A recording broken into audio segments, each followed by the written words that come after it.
ధ్యానం చెయ్యకముందు హ్మ్. బాగా బాధగా అనిపించిన రోజులేమైనా ఉన్నాయా అక్క? బాగా మస్తు బాధగా ఉన్న అట్లాంటి రోజులేమైనా? ఆ! చాలా ఇదేంటి జీవితం అసలు ఒక్కొక్కసారి చనిపోవాలని అనిపిచ్చేది. అంటే అట్లా ఆరోగ్యం బాగుండకపోతుండే గదా! హ్మ్. అప్పుడు చనిపోతే సక్కగా అయిపోతది గదా! అని నాది నాకు అట్లా అనిపిస్తుండే. హ్మ్. ఈ పిల్లలేమో ఇద్దరు పిల్లలు. ఇంట్లో ఆర్థిక పరిస్థితులేమో బాగాలేవు. హ్మ్. మా భర్త పిల్లలు డెలివరీ అప్పుడు గూడా అతనిటే ఉండే. అతనికి హ్మ్. గూడా సరిగ్గా అప్పుడు అవకాశాలు లేకుండే ఫారెన్ ఎళ్దామనంటే. హ్మ్. ఇప్పుడు ఆర్థిక పరిస్థితి సరిగ్గా లేకపోతే మనకెలా ఉంటది భార్యాభర్తలకు? హ్మ్. ఇంట్లో ఏది లేకున్నా గానీ కొంచెం ప్రాబ్లమే గదా! అవును. అట్లా చాలా మేమిద్దరం బాధపడిన రోజులున్నయి. పిల్లలకు ట్విన్స్ అన్నప్పుడు మనకెన్ని ఖర్చులుంటయి. హ్మ్. హాస్పిటల్‌లో ఉంచడానికి అప్పుడు డబ్బులుండకపోతుండే. హ్మ్. పిల్లలకు పాల డబ్బాల కోసమైనా అయినా గాని, చాలా అట్లా అట్లా ఎన్నో అప్పులు అట్లా జేసుకుంటూ అట్లా చాలా హ్మ్. బాధపడ్డాం. ఇట్లా చచ్చిపోదాం అనుకున్నావక్క నువ్వు. అట్లాంటిది యోగా చేసి మొత్తం మంచిగయింది. అవును. హ్మ్. ఇప్పుడు ఏం చేయాలనుకుంటున్నావు అక్క లైఫ్‌లో? లైఫ్‌లో నేను ఇప్పుడు నాకు అవకాశాలు అంటే ఒక ఇంటర్వ్యూ అయింది గదా! హ్మ్. అయితే దాని తర్వాత గూడా నాకెంతో గ్రోత్ అనంటే మనం ఇంకా ఎంతో మందికి ఇన్‌స్పిరేషన్ గావచ్చు. హ్మ్. ఇప్పుడు మా ఊరు వాళ్ళకి కూడా నేను పాటలు పాడుతా ఉంటే మనల్ని చూసి ఏమనుకుంటారంటే మా లోపల గూడా ఉన్నది. ఆమెది ఇంటర్వ్యూ జరిగింది. అరె! మేము కూడా ఇది గావాలని జెప్పేసి వాళ్ళ లోపల గూడా చాలా మంది ఇప్పుడు బయటకు రావడం.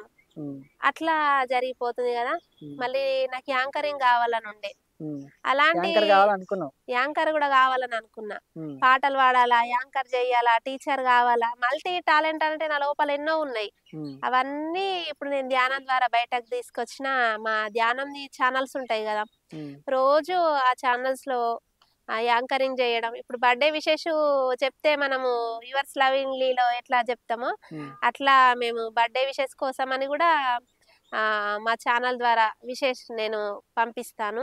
హ్మ్. వాళ్ళందరికీ అట్లా యాంకరింగ్ జేస్తున్నా. ఇగ హ్మ్. పాటలు పాడుతున్నా.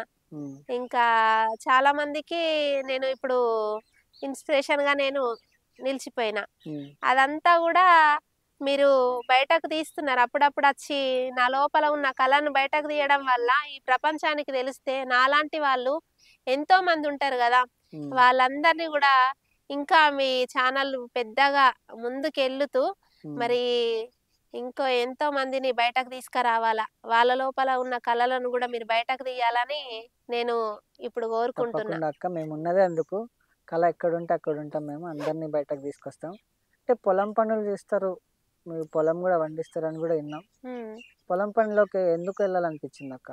ఈ ధ్యానం, ఆ! సింగింగు, యాంకరింగ్ అన్నారు ఇందాక. హ్మ్. మళ్ళీ పొలం పనుల్లోకి గూడా పోతుర్రని చెప్పిర్రు. ఆ! మరి ఇదేందక్క? అయితే ఇప్పుడు అన్నా గదా! మల్టీ టాలెంట్ అన్నీ ఉన్నాయని జెప్పేసి. హ్మ్. ఇంతకుముందు అది నా కోసం అనుకున్న మా భర్త రాజు. హ్మ్. ఆయన ఏం పని జేసినా గాని నాతోటే మొదలు పెడుతుండే. అంటే "నువ్వు చేస్తేనే బాగుంటదని" జెప్పేసి. మేము ఏ పని జేసినా ధ్యానం జేసే స్టార్ట్ జేస్తాము. హ్మ్. అయినా నాకు అట్లా అట్లా అలవాటు ఏం జేసిండు పొలం దగ్గరికి తూకమేసినప్పుడు, కోసినప్పుడు, కలిసినప్పుడు నన్ను తోలుకపోతుండే. హ్మ్. ఇప్పుడు ఆయన ఫారెన్ ఎళ్ళిండు గదా! నాకేమని అనిపించిందంటే, ఈ ప్రకృతితో మన లోపలనే ప్రకృతి ఉన్నది. అన్నీ మన లోపలనే ఉన్నాయి. ఈ హ్మ్. ప్రకృతిలో మనం వర్క్ చేసుకుంటా ఉంటే గూడా ఇంకా బాగుంటది. ఈ భూమాతకు గూడా ప్రతి ఒక్కటి మనం మాట్లాడుతూ ఉంటే కనెక్ట్ అవుతది గదా! హ్మ్. ఇప్పుడు నాకు అవకాశం వచ్చింది. హ్మ్. ఆ భూతల్లికి నేను గూడా ఆమెను మనల్ని మోస్తున్న భూతల్లికి గూడా మనం కృతజ్ఞత అంటే, నేను గూడా వ్యవసాయం పండించి, హ్మ్. నేను పండించిన ఆహ్, బియ్యం అది వరి పండిస్తాం గదా! హ్మ్. అది తిన్న వాళ్ళు గూడా అందరూ ఆరోగ్యంగా, సంతోషంగా హ్మ్. వాళ్ళందరూ ఉండాలని జెప్పేసి నా లోపలున్నది. ఆ అవకాశము మా సారు ఫారెన్ ఎళ్లి నాకు ఆ అవకాశం కల్పించిండని అనుకున్నావా అనుకుంటున్నా. ఇట్లా పొలం పనులు చేస్తా నేను, ఇట్లా పండిస్తా, వడ్లు పండిస్తా అనుకున్నావా? అనుకోలేదు. హ్మ్. అనుకోలేదు. ఇప్పుడు దాంట్లోనే అడుగు పెడుతున్నా నేను. ఇప్పుడు మీ ముందటనే ఫస్ట్ టైమ్ జెప్తున్నా. హ్మ్. ఇంతవరకు నేను అనుకోలే. కానీ 3, 4 డేస్ నుంచి పంట చేతికచ్చింది. హ్మ్. అడ్లు ఎండబోస్తున్నా అంటే నేనే. పొలం పనులంటే మస్తు పనులుంటాయక్క. ఆ! వరి కోయడం గానీ, ఉంటది. వడ్లు ఇంట్లోకి తీసుకురావడం, మళ్ళీ అవును. వాటిని ఆడించడం, బియ్యం తయారు చేయడం, ఇట్లా మస్తు పనులుంటాయి. అన్న లేడు గదా! ఇక ఒక్కదానివి ఎట్లా చూసుకుంటున్నావు అక్క? కష్టం అనిపించలే? కష్టం ఇప్పుడు ఒకప్పుడు కష్టము. కానీ ఇప్పుడు నాకు కష్టం ఏం లేదు నేను స్త్రీ శక్తిని కదా, నేనే దేవత స్వరూపాన్ని కదా ఉమ్, అని నేను అనుకుంటున్నా కాబట్టి అది జరుగుతుంది. నా లోపల నేను చేయగలుగుతా అంటే ఏదైనా చేయగలుగుతాం. ఉమ్, నాతోటి ఏం కాదు, నేను ఏం చేయలేనంటే ఏం చేయలేను. ఉమ్, మరి ఇప్పుడు మా ఇంటి నుంచి మేమిప్పుడు వడ్లు పోసింది దూరమే ఉంటది. రోజు వస్తున్నా, అవి ఎట్లా ఉన్నాయి చూసుకొని పోతున్నా నేను. ఉమ్, అంటే నేను చేయగలుగుతా అని నా లోపల అంత కాన్ఫిడెన్స్ వచ్చింది, చేస్తున్నా. ఉమ్, పొలం పండిస్తా అని నేను కాన్ఫిడెన్స్‌గా ఉన్నా కాబట్టి నేను అది చేస్తా. ఉమ్. అంటే ఇంతకుముందు మిమ్మల్ని చులకనగా చూసినోళ్ళుంటారు. హ్మ్. ఇప్పుడు మీరు ఇన్ని పనులు చేస్తున్నారు, సాంగ్స్ పాడుతున్నారు, యాంకరింగ్ చేస్తున్నారు, పొలం పనులు చేస్తున్నారు. ఇయన్నీ చూసిన తర్వాత ఆళ్ళేమంటారక్క? ఇంతకుముందు హంస అంటే ఆమె ఎవరో అని అనుకుంటారు గదా! ఈళ్ళ అంటనని. హ్మ్. ఇప్పుడు ఈ ధ్యానం తర్వాత ఏమైపోయిందంటే హంస అంటే ఒక మేడం.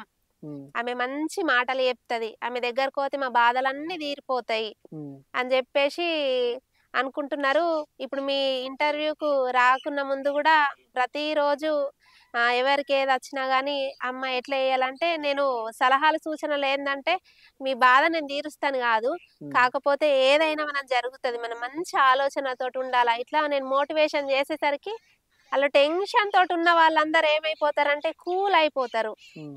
ఆహా! నేను గూడా చేసుకోగలుగుతానా హ్మ్. అని జెప్పేసి వాళ్ళ సమస్యకు పరిష్కారము వాళ్ళే వెతుక్కునే విధంగా నా మాటలుంటాయన్నట్టు. హ్మ్.